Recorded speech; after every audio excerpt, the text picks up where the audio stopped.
name's Tony Ray Mattingly, and I've never made a video like this before, but some recent events has inspired me to do so. And I'm talking about the incident in Memphis where 3 officers beat a man, cost him his life, and it was upsetting to me. And let me tell you a little bit about my background here, so you know I'm at least qualified to give an opinion, unlike some people out there who's full of opinions, but they have zero background knowledge of things involved in it. You can have your opinions, but how valid is it as far as the real world? First of all, I've had about 30 years of total law enforcement experience, ranging from corrections. I was a supervisor in corrections, I was a sergeant, and I was assistant director of training, and I worked on various police departments and 2 different sheriff's department offices, and I've retired from that. And so that's my background in this, so I think I'm qualified to give an opinion. Okay. As I mentioned before, after watching this video, it upset me. I was like I say, I've had 30 years. I've never seen a beating like that before at the hands of police officers, as far as, you know, in person. And I've worked some bad areas. I worked in a bad jail when I was on our local county police. I was in one of the worst areas there was as far as crime. It was a small area, but it was high crime. I've never seen anything like that.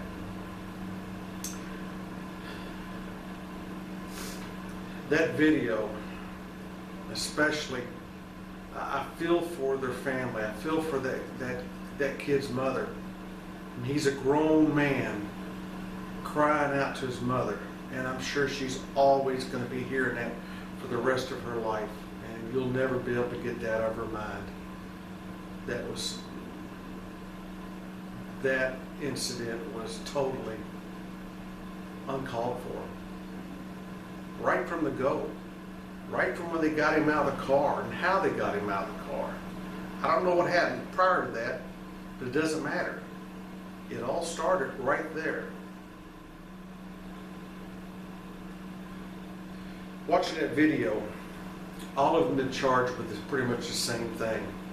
And all that's going to hash out in court, depending on their level of involvement, what they did and what they didn't do.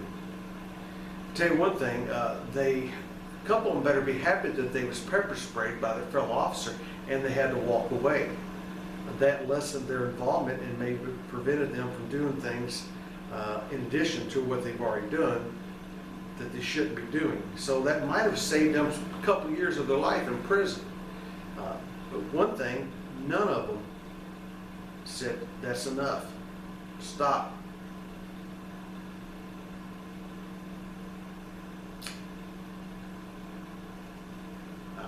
It just bothers me. It really does. I'm sorry. People keep on, people making comments. I've seen comments on YouTube where people talk about, it's lack of training. Where's the supervisors at? You know what? When it comes down to it, it's not even a factor. Because they wasn't doing anything that they was trained to do. I don't know. Obviously, I haven't gone through Memphis, state of Tennessee. I haven't gone through their training, but I'd be willing to put money on it. They wasn't trained to do that. And you know what? Training is important. It really is. But with training, like in firearms, something like that, self-defense tactics, to sit in a class for a couple hours or even a couple of days, then they show you these tactics, you might retain it for a short while. But you only become proficient at things that you practice, practice and practice and practice to where it becomes motor memory. Those guys, what I've seen there is, here's one of the problems. When they first approached that car, and when they jerked him out of that car, they took it, you could tell it was personal.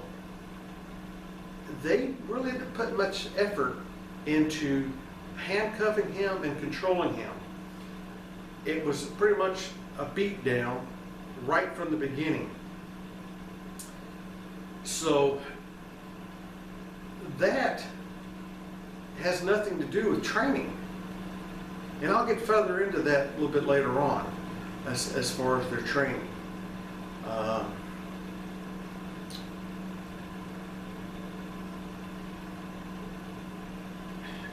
Lack of I don't know. I guarantee they was not trained to do that. They was not. And then they talk about the supervisors. And I'll get more into that a little bit later on too. But policing, you have a lot of freedom and unsupervised time. What, are you going to assign a sergeant to each officer and have a sergeant? Because you are trusted to go out there and do your job and do as you was taught and as you was trained. They did not do that. You can, if they can't do their job without a supervisor there, then you don't need them. And that's a key point right there, what I just said. You don't need them. If they can't do what they was trained to do and taught to do without a supervisor there, you don't need them. As far as supervisors are concerned, I don't know. I haven't looked at their seniority list or anything like that, but it's happening all over the world. You're having supervisors who really don't know what they're doing because all the good people have gone. All these departments are young people, and people are being promoted to a supervisory position when they don't really know how to do the job themselves. They don't have enough experience. So you have untrained people training untrained people. That's happening all across the country. Here's the root of the problem. I'm going to tell you this right now. This is why that happened. It's called defund the police. This is what occurs. This is the beginning of it. And trust me on this, it's only going to get worse. You're going to see this stuff like this more and more and more and more. I was talking with some friends the other day, and I told them about this. They asked me my opinion of it. And this is what I told them. I said, this is the beginning of defund the police. And I said, I don't know. I haven't looked at their records or anything like that, or this is just assumption because of what I see going around. I would be willing to put money on it. And actually, I've seen some articles are starting to pop up like this now, backing up what I was thinking. I promise you. Now, I ain't saying all of them. Then again, maybe I can. If you look into their hiring practices, they've already said that they have lowered their standards. I promise you this. Had they had the qualifications that the police departments used to have, I'd be willing to put money on it. These guys would have never been hired in the first place. That's the problem. Policing is a hard job to do. And as I spoke earlier about not taking it personal, that's the root of the thing here, is those guys were thugs with badges. And they took it personally. When they pulled him out of that car, it became personal. Right then, I've had to use force on a lot of people, but it never was personal. That's the root of the problem. You know, you can't take it personal because you're dealing with people, you're dealing with a crowd, and these people over here, they're being cool. They understand you're doing your job. And you have to talk with them. And then you got this person over here who's yelling and screaming at you, cussing you, calling you all sorts of names, pigs, spitting at you, and you're dealing with them, and then you instantly have to, the frame of mind of, you can't talk to these people over here, the ones that support you and know you're doing a job. You can't talk to them the same. So it's flipping switches on and off, on and off. You know, dealing with bad people, dealing with good people. You have to have the mental capability of turning that switch on and off. And that's one of the things that happened in this beating. Nobody turned that switch off. It was personal. You're dealing with somebody sometimes who's trying to take your life, and you got to fight for your life, and you wind up hurting them bad. And then instantly you have to turn that switch on. Okay, now I have to render aid to this person. I have to work on saving this person's life who is trying to take my life. You get first aid. You have to call for help, call for assistance, do everything you can to ensure that they survive. These guys here, I'm very curious if they had a psychological exam, because they didn't. There was no distinction there. They was just thugs. Thugs with badges. They should have never been hired in the first place. I watched the interview with the chief. She's instantly, they got arrested pretty quick. And I'm good with that. But, you know, I'm already starting to see things pop up about her, and where she actually, I think it was Atlanta, where she covered up, there was a friend of hers involved in child abuse, and she was covering it up. She got fired for that. I'm going to explain something to you here about chiefs and supervisors in the police departments that I've seen through this time. Your officers your proactive officers that go out there and do their job and are actively out there hunting down criminals, stopping crime, they generate a lot of reports. They generate a lot of incident reports. They cause a lot of work for their supervisors, but you know what? They're out there doing their job.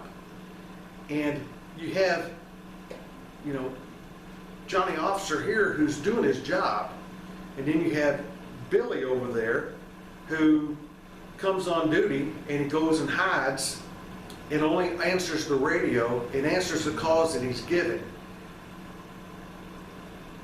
In the supervisor's mind, he's the good officer. He don't have no problems out of it. He don't generate any paperwork. You know, he always answers his radio.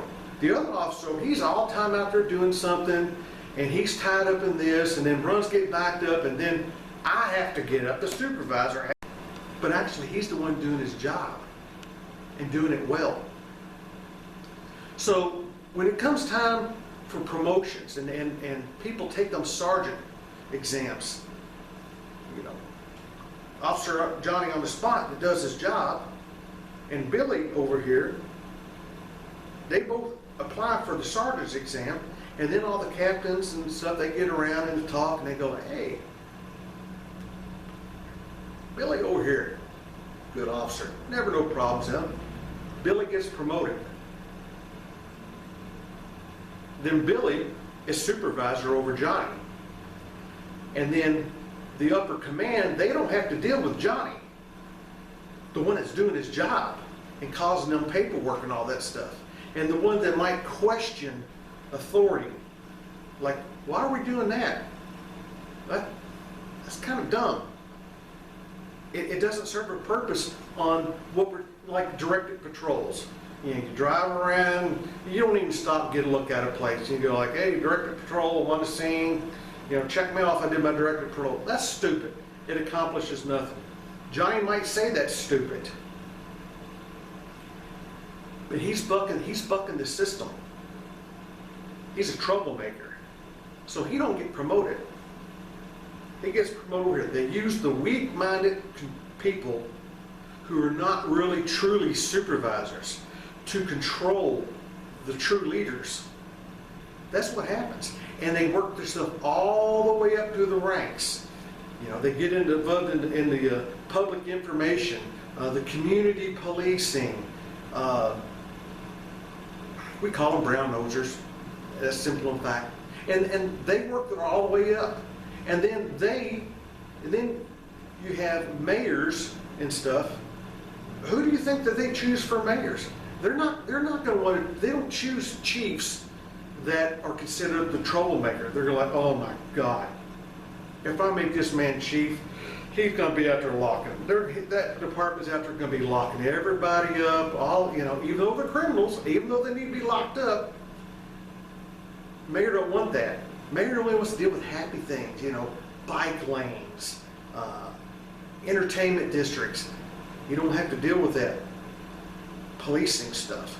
So again, the mayor selects weak-minded yes men. That is precisely why Louisville is in the shape that it's in, Louisville, Kentucky. Between Louisville police and Jefferson County police, had a pretty good reign on crime. And now you see where it's at through mayors and the promotion of weak chiefs who won't stand up and do their job and make sure others are doing their job. That's what happens. Let me tell you what's happening in law enforcement today. You ever watch old westerns when the town is getting out of hand? There's fights, everybody's getting shot up, duels on the street. It's just gone wild. What did they do back then? They went out, the town went out and said, oh my gosh, we got to get a control on this. So then they go out and hire the baddest gun. That's what they did. And this new sheriff come into town. There's a new sheriff in town. This sheriff come in and he busted heads. Now I'm not saying that's what needs to happen. This is just an example of what I'm talking. I think you'll get the point at the end. This sheriff come in and he busted heads. He put the bad guys in jail, and man, he clamped down on that town. And there was law and order on the streets, and they loved it. The townspeople loved the sheriff. Hey, go sheriff! We got your back, buddy. We love you. And then after a certain amount of time, those same people are like, hey, we love you, hey. He goes in the bar there, the saloon, the old Long Branch, has a little bit too much to drink. He comes out, and he's stumbling around, and the sheriff comes out like, you're drunk, public intoxication. Come on, you're going to the pokey, locks him up. He don't like that. He's like, hey, that's for the other people. I want the long old alarm, as long as it's not on me, as long as it's not on my family. And this happens time and time again through different people, and then they start having their little meetings. And they're like, you know what? Sheriff did a really good job. He got this town all cleaned up and law enforcement. But you know what? He needs to back off. He needs, let people have their fun and stuff like that. So then they go approach the sheriff and tell him, say, hey, you need to back off. You're too strict. You're locking everybody up. You're locking up, people we know. You're locking up, my father, my brother, or whatever. We can't be having that. So then, sheriff, that's not his way of doing business. He's not going to come in and get a paycheck and smile and wave, because that's not the way he's wired. So sheriff says, can't operate like that. Time for me to move on. So then, the little townspeople, they go out and they find themselves another sheriff who's nice. He smiles and waves, And they love him. They love him for a good while. But then you know what happens? Yep. All the outlaws, they find out, hey, sheriff ain't town no more. There's a new sheriff. All the outlaws, all the crime starts coming back into town. And it starts escalating all over again. And then you know what happens? Town people get together. But hey, this guy's really nice, but he's not a good law enforcement officer. He's not a good sheriff. Our town's gone to crap again. So then it starts all over again.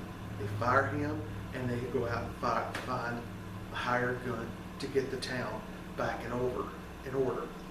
Right now, in the United States, not everywhere, okay, not everywhere, but for the most part, we are in the sheriff stage, just smiles and waves. That's where we're at, because that's the mayors have hired them. These liberal, you can turn me off now if you want.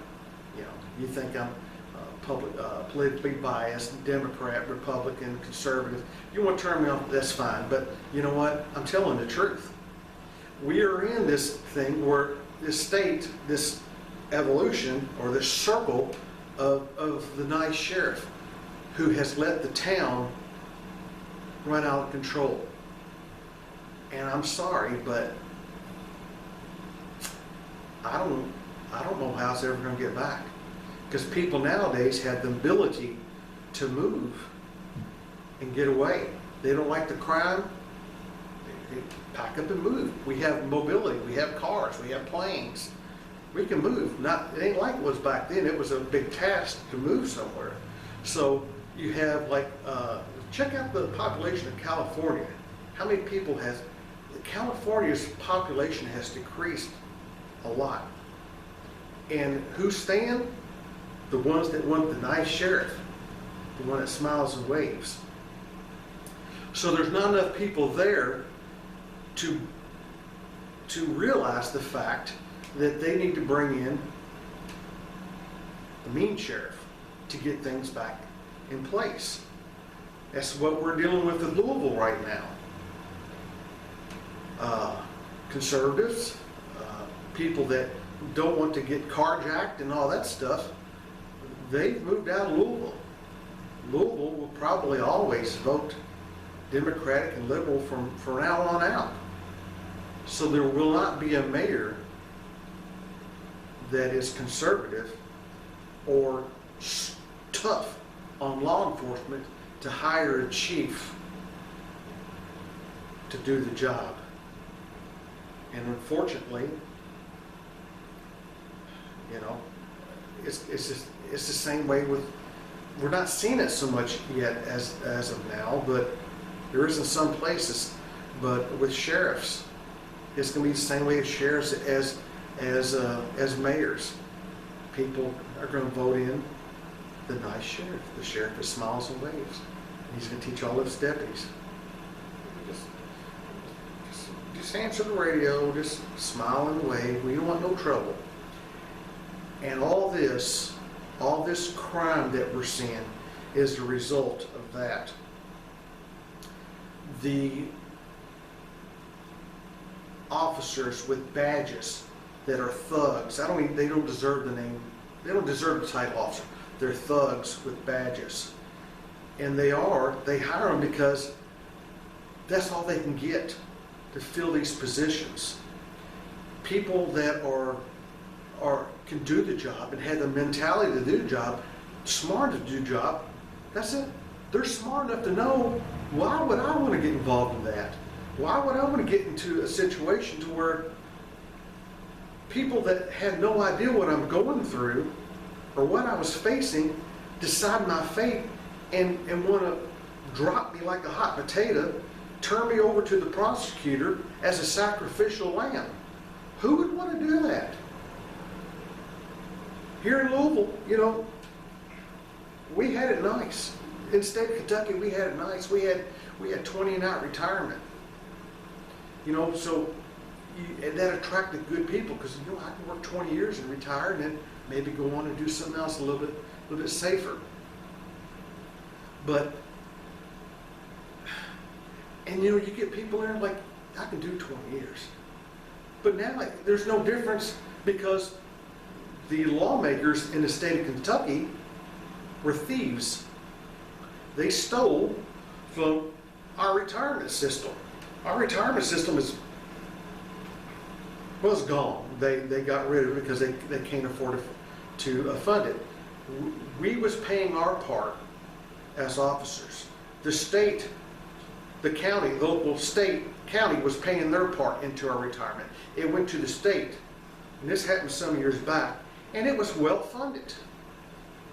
And then the lawmakers decided that they wanted to use that money for other things. And then when things started getting bad in the policing agency, because it used to be you could retire in 20 years, but people didn't, because they loved their job. They loved what they were doing. They were good officers. Things started going bad, typically after they merged Jefferson County and Louisville Police, and officers started retiring in massive amounts, just drove to retiring as soon as they can. And then all this money started coming out of the retirement, paying retirements, and then the state's like, oh, sorry, we spent your money. So then they got together. Of course, now you know that their retirement system is in good shape. But our retirement system, they ruined it. They passed laws and did away with it. Now the ones that are retired, they start getting the retirement. We're not getting any cost of living. Whatever retired at, pretty much that's what you get.